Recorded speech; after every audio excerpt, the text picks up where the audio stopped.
Hello dear students, I hope you all are doing great. तो आज dimensional formula हम देखेंगे बहुत सारी फिजिकल क्वांटिटीज़ की, जैसा कि मैंने लास्ट लेक्चर में आपको बोला था। वहाँ पे हमने डायमेंशंस के डेफिनेशंस और कुछ इंपॉर्टेंट पॉइंट्स देखे थे। आज हम जो है देखेंगे डायमेंशनल फार्मूले ऑफ सम फिजिकल क्वांटिटीज़। तो बहुत सारी फिजिकल क्वांटिटीज़ की हम डायमेंशंस देखेंगे। तो उसमें हमने स्पीड की डायमेंशंस भी निकाली थी, अगर हम उसको आज फिर से निकालेंगे तो सबसे पहले क्वांटिटी जिसकी हम डायमेंशंस निकालेंगे, चलिए स्पीड ले लेते हैं। स्पीड आपको पता है students, it's equal to distance by time. तो डिस्टेंस बाय टाइम के बराबर होता है स्पीड। तो डिस्टेंस को हम मेजर करते हैं या रिपोर्ट करते हैं इन टर्म्स ऑफ लेंथ, और उसके जो डायमेंशंस है उसको हम एल लिखते हैं। और टाइम के डायमेंशंस हम क्या लिखते हैं, टी लिखते हैं। तो यहाँ पे हम इसको कैसे लिख सकते हैं, यहाँ पे एल को हम ऐसे ही रखेंगे, और यहाँ पे टी को जब हम न्यूमरेटर में लाएंगे तो डिनोमिनेटर में ओबियसली इसका पावर +1 है, तो जब हम इसको न्यूमरेटर में लाएंगे तो यहाँ पे क्या होगा, यहाँ पे इसका पावर -1 हो जाएगा। तो इसके जो स्पीड के जो डायमेंशंस हो गए, that is L T raise power -1। या हम इसको ऐसे भी लिख सकते हैं, जैसा कि मैंने आपको लास्ट लेक्चर में बोला था, m0 l1 t-1। देखो यहाँ पे जिस किसी क्वांटिटी का कुछ भी पावर नहीं होता है, उसका हम पावर कंसिडर 1 कर सकते हैं। तो यहाँ पे हम l लिखे ऐसे ही, या l रेज पावर 1 लिखे, this is 1 at the same thing. तो दूसरी जो क्वांटिटी हमारे पास है जिसके हम डायमेंशंस देखेंगे, उसका नाम है वेलोसिटी। तो वेलोसिटी भी आपने जो है इसका नाम भी आपने सुना होगा, and most of the students will be knowing this quantity velocity. कुछ स्टूडेंट्स को स्पीड और वेलोसिटी के बारे में डिफरेंस पता नहीं होगी। आगे वाले लेक्चर्स में हम जो है ये भी जानेंगे कि स्पीड और वेलोसिटी में क्या डिफरेंस है। तो वेलोसिटी किसके बराबर होती है, velocity is displacement by time. तो डिस्प्लेसमेंट को भी हम in terms of length he report करते हैं या रिकॉर्ड करते हैं। तो डिस्प्लेसमेंट के डायमेंशंस क्या हम लिख सकते हैं, एल, और टाइम के डायमेंशंस वही सेम है। तो यहाँ पे इसके डायमेंशंस भी क्या आएंगे, टी को जब हम ऊपर लाएंगे न्यूमरेटर में तो एल टी -1 आएगा। तो इसके भी डायमेंशंस सेम होंगे एज दैट ऑफ स्पीड। तो हम याद रखेंगे speed as well as velocity, इन दोनों के डायमेंशंस क्या होंगे, इन दोनों के डायमेंशंस सेम होंगे, L1 t-1। और यहाँ पे जो तीसरी क्वांटिटी हम लेंगे एक्सेलरेशन, ये बेसिक क्वांटिटीज़ है जिनकी हम डायमेंशनल फार्मूला अभी देख रहे हैं। और ये वाली क्वांटिटीज़ हमको पता है कि ये जो क्वांटिटीज़ हैं हम इनको लोअर क्लासेस से पढ़ते आ रहे हैं।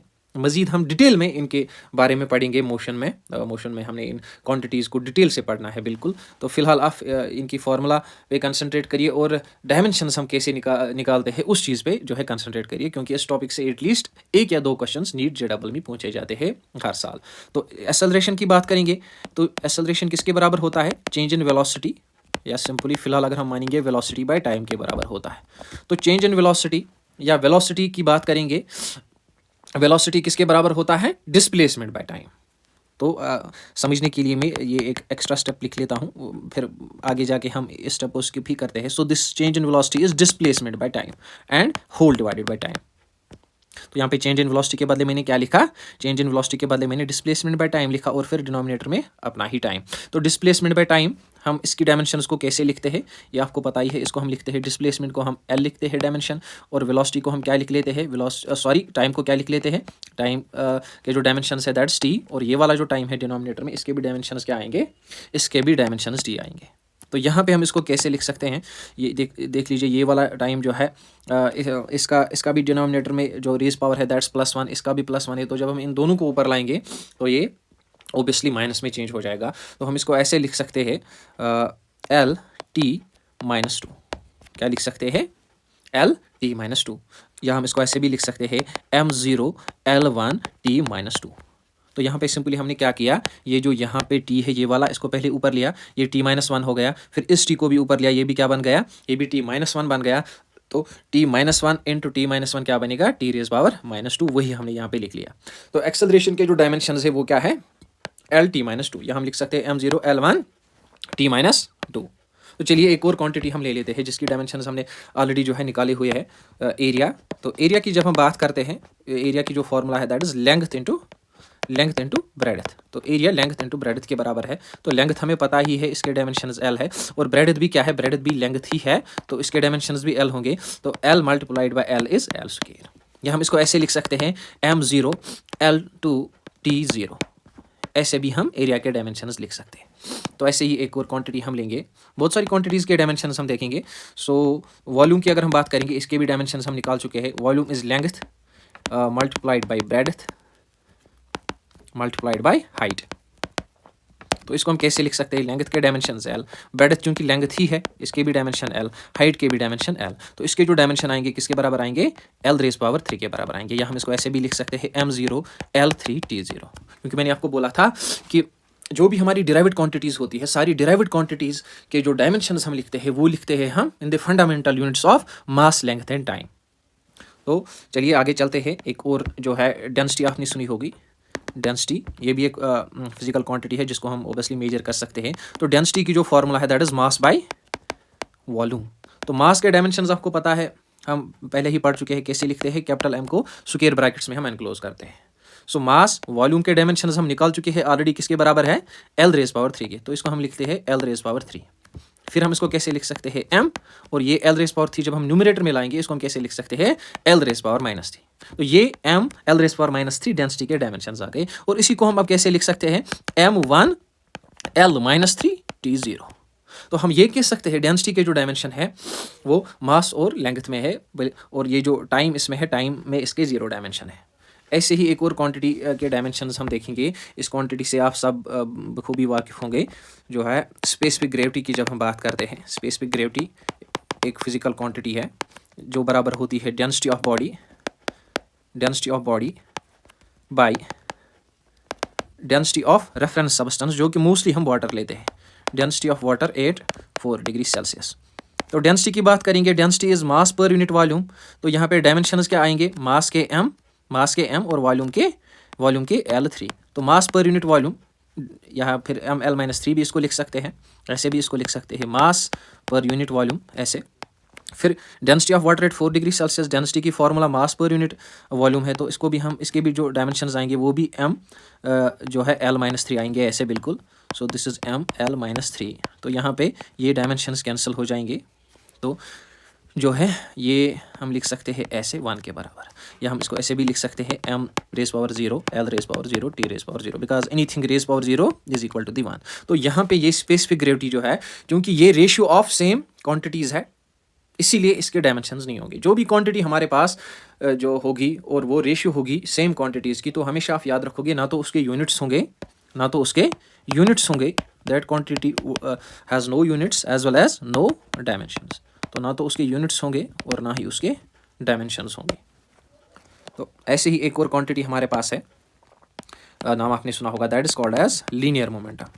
आगे इन सारी क्वांटिटीज़ के बारे में जो है हमें डिटेल में पढ़ना है। फिलहाल आप ये याद रखिए कि हमारे पास जो फिजिकल क्वांटिटी है उसकी फॉर्मूला क्या है, और फंडामेंटल यूनिट्स में हम उसको कैसे कन्वर्ट कर सकते हैं जिससे हमें डायमेंशंस निकलेंगे। तो लीनियर मोमेंटम आपको पता है, इससे हम इसको हम P से डिनोट करते हैं। ये किसके बराबर होता है, this is the product of mass and velocity, this is the product of mass and velocity. तो मास की अगर हम बात करेंगे, मास के डायमेंशन सिंपली आपको याद हो गया होगा, मास के डायमेंशन m हम लिख लेते हैं, और वेलोसिटी के डायमेंशन अगर आप देखोगे हम ऑलरेडी निकाल चुके हैं, वेलोसिटी के dimension LT -1।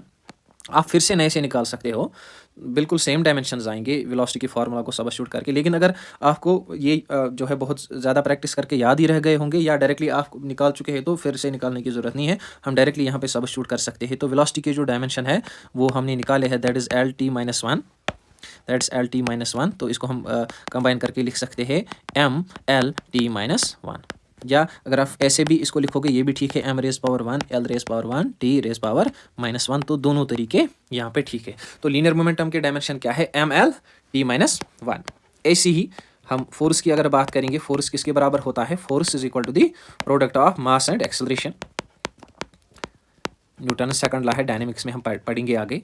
Force is equal to the mass into acceleration. तो मास के डायमेंशंस m, एक्सेलरेशन हमने पहले ही एक्सेलरेशन के डायमेंशंस निकाले, नई से भी आप निकालोगे तो वही डायमेंशंस आएंगे। तो एक्सेलरेशन के डायमेंशन हम ऊपर निकाल चुके हैं, acceleration is change in velocity bye time. तो यहाँ पे एक्सेलरेशन के डायमेंशंस हम निकाल चुके हैं, दैट इज LT -2। तो यहाँ पे हम इसको कंबाइन करके लिख सकते हैं MLT -2। हम इसको ऐसे भी लिख सकते हैं m raise power 1 L raise power 1 T -2। तो ये हो गए फोर्स के डायमेंशन। ऐसे ही अगर हम बात करेंगे, एक और क्वांटिटी हमारे पास है, इस क्वांटिटी का नाम है इम्पल्स। इम्पल्स जो होता है, this is equal to force into time, force into time. तो यहाँ पे देखो हमने क्या करना है, फोर्स के डायमेंशन हम ऑलरेडी निकाल चुके हैं, तो यहाँ पे इस फोर्स के डायमेंशन डायरेक्टली हम यहाँ पे लिखेंगे MLT -2, और ये जो टाइम है इसके डायमेंशंस जो है T आएंगे। तो जब हम इसको कंबाइन करेंगे ये बनेगा ML, अब यहाँ पे T -2 T raise power -1, so -2 + 1 is -1, so ml t -1। जिनको समझ में नहीं आ रहा है आप यहाँ पे देखो, यहाँ पे क्या हो जाएगा, ये t -2 और ये t कैसे जो है हमने सिंप्लीफाई इसको किया, this is T raise power -2 into T raise power 1। तो बेस जब सेम होगी पावर्स ऐड होंगे, तो बेस हम लेंगे t, पावर एक का है -2 दूसरे का है +1, तो ये किसके बराबर आएगा फाइनली, ये आएगा टी रेज पावर -2 + 1 इज -1। तो वही टी रेज पावर -1 मैंने यहाँ पे लिखा। आई होप कि आपको ये समझ में आया होगा। तो चलिए आगे चलते हैं। एक और फिजिकल क्वांटिटी हमारे पास है जिसको हम प्रेशर कहते हैं। Pressure is equal to the force by area, force by area. तो फोर्स के डायमेंशंस हम निकाल चुके हैं mlt -2, एरिया के भी डायमेंशंस हम निकाल चुके हैं। एरिया के डायमेंशन क्या है, एरिया के डायमेंशन l² है। तो यहाँ पे क्या होगा, ये इससे एक l जो है कैंसिल हो जाएगा इस l के साथ, तो यहाँ पे जो ये एक्सप्रेशन बनेगी, this is m l raise power, यहाँ पे l रेज पावर +1 है डिनोमिनेटर में, जब ये न्यूमरेटर में आएगा तो ये -1 बनेगा, ml -1 t -2, ml -1 t -2। तो ये प्रेशर के डायमेंशन है। m रेज पावर 1 हम इसको ऐसे भी लिख सकते हैं, m raise power 1, l raise power -1 and t raise power -2। तो ऐसे ही बात करेंगे। एक और फिजिकल क्वांटिटी हमारे पास है, दैट्स कॉल्ड एज वर्क और एनर्जी। वर्क और एनर्जी, एनर्जी का मतलब ये किसी भी तरह की एनर्जी हो सकती है, काइनेटिक एनर्जी हो सकती है, पोटेंशियल एनर्जी हो सकती है, लाइट एनर्जी हो सकती है, हीट एनर्जी हो सकती है। सो ये किसके बराबर आएगी, force into distance, force into distance. तो फोर्स की बात करेंगे, फोर्स के डायमेंशन हम ऑलरेडी निकाल चुके हैं, mlt -2। डिस्टेंस की बात करेंगे, इसको हम रिपोर्ट करते हैं या रिकॉर्ड करते हैं इन टर्म्स ऑफ लेंथ, तो इसके जो डायमेंशंस होंगे वो l के बराबर होंगे। तो यहाँ पे इसको हम कैसे लिख सकते हैं, m यहाँ पे l मल्टीप्लाइड बाय l है, तो ये l² आएगा, ml² t -2। तो ये इसके डायमेंशन आ गए वर्क और एनर्जी के। तो हम इसको लिख सकते हैं m1 l2 t -2। तो ये डायमेंशन किसके आ गए, ये डायमेंशन हमारे पास वर्क के आ गए, या एनर्जी के भी डायमेंशन सेम ही है जो वर्क के डायमेंशन है। ऐसी ही बात करेंगे एक और फिजिकल क्वांटिटी की जो कि यूनिवर्सल कांस्टेंट है, जिसको हम कहते हैं यूनिवर्सल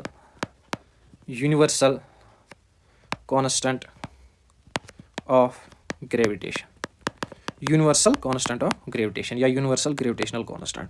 जी से हम इसको डिनोट करते हैं। ये किसने दिया था, ये न्यूटन्स लॉ ऑफ ग्रेविटेशन से हमें मिला था, न्यूटन्स लॉ ऑफ ग्रेविटेशन से हमें मिला था। न्यूटन्स लॉ ऑफ ग्रेविटेशन क्या है, तो पहले हम ये अगर याद रखेंगे थोड़ा सा, ये किसने दिया, ये कहाँ से हमें आया, दिस इज गिवन बाय, आगे हम इसको डिटेल में पढ़ेंगे, फिलहाल थोड़ा सा आप याद रखो, this is given by Newton's law of gravitation. जिन्होंने ग्रेविटेशन पढ़ा होगा उनको ये एक्सप्रेशन डायरेक्टली समझ में आएगी, जिन्होंने नहीं पढ़ा होगा टेंशन लेने की कोई ज़रूरत नहीं है। फिलहाल आप इतना याद रखो कि डायमेंशंस हम डिफरेंट फिजिकल क्वांटिटीज़ के कैसे निकालते हैं, that's enough at this time. तो ये न्यूटन्स लॉ ऑफ ग्रेविटेशन से हमें मिला था। न्यूटन्स लॉ ऑफ ग्रेविटेशन की एक्सप्रेशन अगर आपको याद होगी, जो फोर्स होता है that's equal to g m1 m2 by r²। फिलहाल मैं इनको जो है डिटेल में डिस्क्राइब यहाँ पे नहीं करूँगा, ये जो टर्म्स यहाँ पे यूज़ हुई है, फिर क्योंकि फिलहाल हमने क्या निकालने हैं, फिलहाल हमने खाली g के यहाँ पे डायमेंशंस निकालने हैं। तो यहाँ इस एक्सप्रेशन से हम g निकाल सकते हैं, g is equal to f r² whole divided by m1 m2। f क्या है, फोर्स है, r क्या है, डिस्टेंस है, m1 क्या है, मास है, m2 भी क्या है, m2 भी मास है। तो ऑब्वियसली हम इसके डायमेंशंस आप इजीली निकाल सकते हैं। तो यहाँ पे जो g हमें आ गई, इसकी जो फॉर्मूला हमारे पास आ गई, तो अब हम इसके डायमेंशंस आराम से निकाल सकते हैं। तो फोर्स के डायमेंशंस हमको ऑलरेडी जो है पता है, ये हम निकाल चुके हैं, किसके बराबर है, mlt -2। और यहाँ पे अब r² के डायमेंशंस, r क्या है, ये डिस्टेंस है, r। तो यहाँ पे डिस्टेंस को हम मेजर करते हैं इन टर्म्स ऑफ लेंथ, और चूंकि यहाँ पे स्क्वायर ऑफ डिस्टेंस है तो यहाँ पे l रेज पावर 2 आएगा। और नीचे m1 भी मास है और m2 भी मास है, तो मास के डायमेंशन हम m की सूरत में लिख लेते हैं।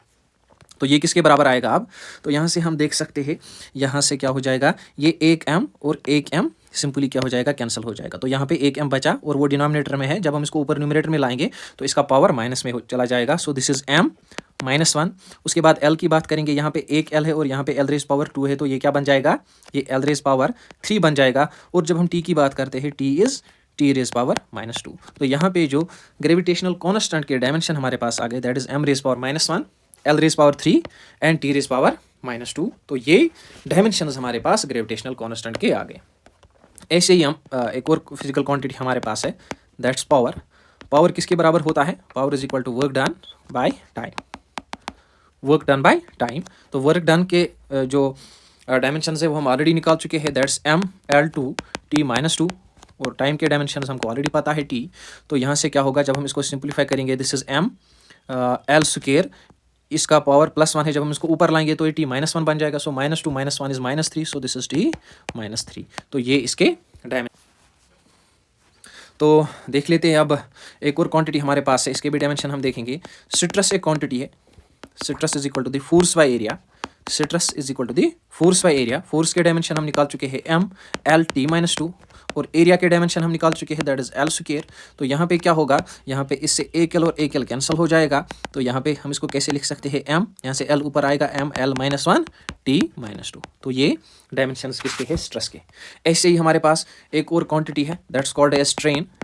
स्ट्रेन जो होती है, this is equal to change in configuration, change in configuration या change in dimension by original dimension, change in configuration by original configuration.